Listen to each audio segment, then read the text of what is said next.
BCom, BSc और MA, MCom करें विश्व की सबसे बड़ी यूनिवर्सिटी इग्नू से। सॉल्ड असाइनमेंट और गाइड बुक्स प्राप्त करें। संपर्क करें Mahakal computers, DAV college gate के सामने, सिवान। नमस्कार, एटीएन लाइव में आपका स्वागत है और मैं कैलाश कश्यप एक नई खबर के साथ आपके सामने मौजूद हूं। आज हम जांच करने के लिए निकले हुए हैं कि कोरोना वायरस की थर्ड लेयर जो आने वाली है उस पर पूरा देश चिंतित है। हम सिवान में खड़े हैं।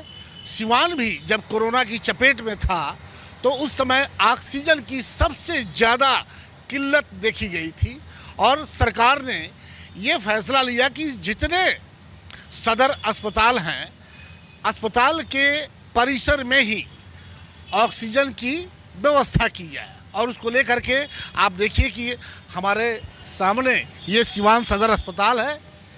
इसका लोकार्पण हुआ आपको माननीय प्रधानमंत्री के कर कमलों द्वारा 7/10/2021 को। और ये प्लांट अभी काम नहीं कर रहा है। इंजीनियर जो हैं वो यहाँ पे आए हुए हैं। हम इनसे भी बातचीत करेंगे। सर यहाँ एक मिनट, सर यहाँ पे आ जाए कि ये जो ऑक्सीजन प्लांट है जो पिछले साल कोरोना का महामारी आया था और उसमें बहुत सारे लोगों की जान गई थी ऑक्सीजन के अभाव में। जी बिल्कुल। तो इसको लेकर के सरकार ने एक अच्छी व्यवस्था की कि सदर अस्पताल परिसर में ही कोरोना का ये ऑक्सीजन का टैंक लगवाया गया यहाँ पे। अब इसमें हमें खबर मिली है कि ये काम नहीं कर रहा है। क्या प्रॉब्लम है? आप इंजीनियर हैं? जी देख रहे हैं? जी, हम एल&टी कंपनी से, मेरा नाम शेखर सुमन हुआ और इस plant engineer, oxygen plant engineer हैं हम। यहाँ पे मुझे भी सर सूचना मिली थी कि प्लांट हमारा ठीक से काम नहीं कर रहा है। इसके लिए हम कल ही विजिट किए थे। कल रात को लगभग हम 12 बजे तक इसमें काम किए हैं। जो भी इसमें फॉल्ट डायग्नोसिस हुआ था उसको दूर किया जा चुका है और ये प्लांट अभी सुचारू रूप से चालू है। और ये प्लांट धीरे धीरे पीओटी को अपना बढ़ा रहा है। अभी 86% इसका पीओटी आ चुका है और ये तो 2-3 घंटे में मेरे हिसाब से कि 93% 90% तक, जो कि मरीज़ के लिए बिल्कुल ही बहुत ही अच्छा ऑक्सीजन मिलेगा यहाँ पे। और पूरे अपना जितना भी ये मरीज़ है जहाँ यहाँ पे जितने भी है वो सभी को यूज में आ सकता है सर। जी बिल्कुल फ़ायदा आ सकता है। सर आप जब कल आए यहाँ पे तो कल तो ये प्लांट बंद था। जी बिल्कुल, कल ये प्लांट बंद था। तो अभी इसमें समस्या क्या आ रही है? सर समस्याएं तो देखिए सर, कोई भी ऑपरेटिंग प्रोसीजर है उसमें समस्याएं धीरे धीरे थोड़ी थोड़ी आती हैं, लेकिन सबसे ज़मीनी स्तर पे देखा जाए तो यहाँ पे हमारी बिजली की व्यवस्था, जिसको हम आपको बता चुके हैं, उसको भी दिखा दीजिएगा। जो बिजली की व्यवस्था है, जो हमारे वोल्टेज है, वोल्टेज फ्लैक्चुएट करता है यहाँ पे। उस वोल्टेज को हमको रेगुलर देना पड़ेगा, कम से कम 400। अब तो जैसे बिहार में ये व्यवस्था बिजली की अच्छी व्यवस्था हुई है। लगभग 20-22 घंटे हमें बिजली मिलती है। जी हाँ, 20-22 घंटे बिजली रह रही है, लेकिन बिजली के जो वोल्टेज होना चाहिए यहाँ पे 3 फेस जो वोल्टेज होना चाहिए वो कभी कभी डाउन है। अभी भी मीटर पे हमारा 415 से ऊपर होना चाहिए, लेकिन मीटर पे अभी भी ये जो है हमारा 409 के समथिंग आ रहा है। फिर भी हम उसमें काम कर रहे हैं। और कुछ ऐसी समस्याएं हैं जैसे पोल से वायरिंग जो है वो भी शॉर्ट वायरिंग है कि उसके कारण भी अचानक हमारा जो ट्रिप हो जाता है। और ट्रिप होने के कारण क्या होता है, जो सिस्टम इसमें लगे हुए हैं सर वो बहुत ही मतलब कि कंप्यूटराइज सिस्टम है। पीएसए टेक्नोलॉजी बोलते हैं इसको, प्रेशर स्विंग एडजॉर्शन। ये हमारे वायुमंडल से जितने भी ऑक्सीजन क्या कहिए, वायुमंडल से जो भी हमारे गैस है सबको एक साथ खींचता है। और इसमें वायुमंडल में जो 21% ऑक्सीजन है उसको ये क्या करता है, हमको निकाल करके देता है, नाइट्रोजन को ये एब्जॉर्ब कर लेता है। इस टेक्नोलॉजी पे यह काम करता है और इसी से ये यहाँ पे हमारा प्रोड्यूस करता है। ये हमारा कोई स्टोरेज ऐसा सिस्टम नहीं है कि हम कहीं से ला रहे हैं, ये यहीं पे अपना ऑक्सीजन को बना करके और हाँ सप्लाई करता है। ये बहुत ही अच्छी तकनीक है सर। ये जो समस्या आप जो बता रहे हैं कि बिजली की व्यवस्था, ये व्यवस्था अगर नहीं सुधरती है तो ये तो प्रॉब्लम है। जी बिल्कुल सर, बिल्कुल सर। हम यहाँ पे आए हैं, इसको ठीक करके जाएंगे। लेकिन सर ऐसा है कि ये अगर ऐसे ही समस्या रही तो ये समस्या जैसे छोटी समस्या अभी जो हुई है वो बड़ी समस्या भी हो सकती है, ठीक है नहीं, जिसमें हम इतना बढ़िया सिस्टम जो है ये ड्रॉप भी हो सकता है, बैड भी। बिल्कुल सर, ड्रॉप हो सकता है। बहुत ज़्यादा हम लोग एक कंप्यूटर के बहुत ज़्यादा जब फ्लैक्चुएट होता है तो वो करप्ट हो जाता है। बिल्कुल सर, सिस्टम वही होगा यहाँ। हाँ बिल्कुल वही सिस्टम है सर, है कि नहीं। इसके लिए हमें कंटिन्यूअस सर जो पावर जो सप्लाई है उसको कंटिन्यूअस वोल्टेज सही होनी चाहिए इसके लिए, तभी हमारा सुचारू रूप से चल पाएगा। जी मेरा नाम शेखर सुमन हुआ और मैं ऑक्सीजन प्लांट इंजीनियर के तौर पे यहाँ पे हूँ। अभी आपने देखा कि शेखर सुमन जी हैं जो पटना से चल करके आए हुए हैं, एल&टी विभाग के इंजीनियर हैं और इसे ठीक करने के लिए कल रात से ये लगे हुए हैं। अब जाके ये लगभग काम करना शुरू कर देगा। लेकिन इन्होंने जो समस्या बताई है, हम आपको उस समस्या की तरफ ले चल रहे हैं, दिखाने का प्रयास कर रहे हैं कि जैसे इन्होंने बताया कि ये इसका कंट्रोल पैनल है, यहाँ पे ये कंट्रोल पैनल है और अभी ये जो गैस का जो ये है हाँ ऑक्सीजन का वो 86.1 है। इनका कहना है इंजीनियर साहब का कि 90 प्लस में अगर ये चला जाएगा तो उसके बाद अच्छा ऑक्सीजन मरीज को यहाँ से सप्लाई होगा। तो अब इसमें समस्या ये आ रही है कि जो इनको बिजली की प्रॉपर व्यवस्था, जो प्रॉपर वोल्टेज मिलना चाहिए था वो नहीं मिल रहा है।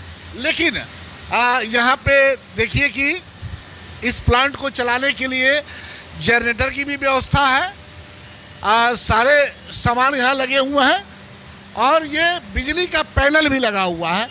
हम यहाँ पे एक बार दिखाने का प्रयास करेंगे कि जैसे इंजीनियर साहब ने बताया कि कितना वोल्टेज चाहिए आपको चलाने के लिए। ये मिनिमम सर 415 तक कम से कम होना चाहिए, लेकिन अभी भी देख रहे हैं जैसे कि हम 409, 410 तक आ रहा है। और जी नहीं जा रहा है। कभी कभी दिन में कल आए थे शाम को तो था वोल्टेज, लेकिन अभी फिर यही सुबह 403 और अचानक कभी एक हमारा जो है ट्रिप हो जाता है, एक फेज डाउन हो जाता है, जिसके कारण हमारा सिस्टम ही बंद हो जाता है। लेकिन उसको समस्या को तो दूर करने से सर फिर ही इसके लिए आपने जो यहाँ पे सिविल सर्जन हैं या जो उनके अधिकारियों से बातचीत हुई है? जी सर, अभी हमारी बातचीत पूर्ण रूप से नहीं हुई है क्योंकि अभी हम प्लांट में काम कर रहे हैं सर और इसमें लगे हैं। जैसे ही हमारा काम प्लांट का ख़त्म हो जाएगा हम विस्तार रूप से उन लोगों से चर्चा करके और फिर इस सॉल्यूशन के लिए इनसे बात करेंगे कि क्या समस्या का समाधान हो सकता है। आपने देखा कि ये जो प्रॉपर वोल्टेज चाहिए था इस सिस्टम को चलाने के लिए और ये जब तक प्रॉपर वोल्टेज नहीं मिलेगा, इंजीनियर साहब कल रात को पटना से आए हैं, इसे ठीक करके ये चले जाएंगे, आज चले जाएंगे। लेकिन अगर ये प्रॉपर वोल्टेज नहीं मिला तो हमें लगता है कि ये कल फिर बंद हो जाएगा। अब हम आपको ले चल रहे हैं जो बिजली का ट्रांसफार्मर लगा हुआ है, इसके लिए एक स्पेशल ट्रांसफार्मर भी लगाया गया है और वहाँ पे जोड़ तोड़ टेक्नोलॉजी, जो बिहार की पुरानी व्यवस्था है, सिस्टम बदला हुआ है, सारे सामान बदले हुए हैं, लेकिन आज भी हम उसका सही उपयोग नहीं कर पाते हैं। आज भी हम जोड़ तोड़ वाली टेक्नोलॉजी से चल रहे हैं। तो हम आपको ले चल रहे हैं वो ट्रांसफार्मर के पास और वहाँ पे आपको दिखाने का प्रयास करेंगे कि कैसे ये जो वोल्टेज है वो कैसे ट्रिप हो जाता है। ये ट्रांसफार्मर है और इंजीनियर साहब ने हमें दिखाया था कि कैसे ट्रिप होता है। आप देखिए कि ये सारा ये तार से बांधा हुआ है, ऐसा नहीं करना चाहिए था, इसके लिए कोई सिस्टम होगा, लेकिन ये तार से बांधा गया है ऊपर वगैरह और ये तार कभी कभी गल भी जाता है, शायद ज़्यादा लोड पड़ता है तो गल भी जाता है, ट्रिप कर जाता है, ट्रिप कर जाएगा बार बार जब ट्रिप होता है। अच्छा, इसका एक मिनट आप रुकिएगा, ये जो तार से बांधा गया है इसका तो कोई सिस्टम होगा? सिस्टम इसका है कि दो को बनाया गया है, इसके बाद भी ट्रिप कर रहा है। एमसीपी जो है कम पावर का है और ज़्यादा लोड ले रहा है, इसलिए एमसीपी ट्रिप कर जा रहा है। तो इसको तो बदल देना चाहिए, ज़्यादा पावर का लगा। हाँ, तो उसे कहा गया तो कहा कि इससे हमसे ज़्यादा पावर का हमारे करने नहीं आता है। विद्युत यहाँ सिवान में नहीं है, पटना से तो मंगवाया जा सकता है। विद्युत बोर्ड मंगाएगा अपना। हाँ, ये हम लोग। लेकिन तब तक तो ये प्लांट जो है जिससे लोगों की जान बचानी थी, ये तो कई लोगों की जान चली जाएगी नहीं चलने से। नहीं तो हम लोग अपना यहाँ पैरामीटर का इसका यूज़ करते हैं, अभी गिर जाता है तब। जो इंजीनियर साहब हैं इनका कहना है, आप ही देखते हैं इसको। अच्छा, इंजीनियर साहब का कहना है कि ये 409 410 वोल्टेज से ज़्यादा ये नहीं दे पा रहा है और जिसकी वजह से ये मशीन जो है ऑक्सीजन का ये ट्रिप कर रहा है। और ये जब तक 430, 400, 415, 20 तक नहीं जाएगा, उतना तो जाता है, उतना जाता है। कभी कभी जाता है, नहीं, कभी ट्रिप हो जाता है। बहुत अचानक कम हो जाता है कभी, लेकिन मिलता है वो। ऑक्सीजन प्लांट बंद था आज ट्रिप के कारण, और लगातार अगर ट्रिप होगा, ये सब इलेक्ट्रॉनिक सामान है, लगातार ट्रिप होगा तो ये बिल्कुल बैठ जाएगा। बैठ सकता है। हाँ, अभी सुबह रात ही ट्रिप कर गया था, फिर इसको हम रात उठाया बंद करके, मशीन बंद हो गया मेरा। फिर आज सुबह हमसे टेलीफोन किए हैं कि नहीं चल रहा है, एक फैन नहीं आ रहा था। हम कहा कि एमसीबी गिरा के फिर उठा दीजिए।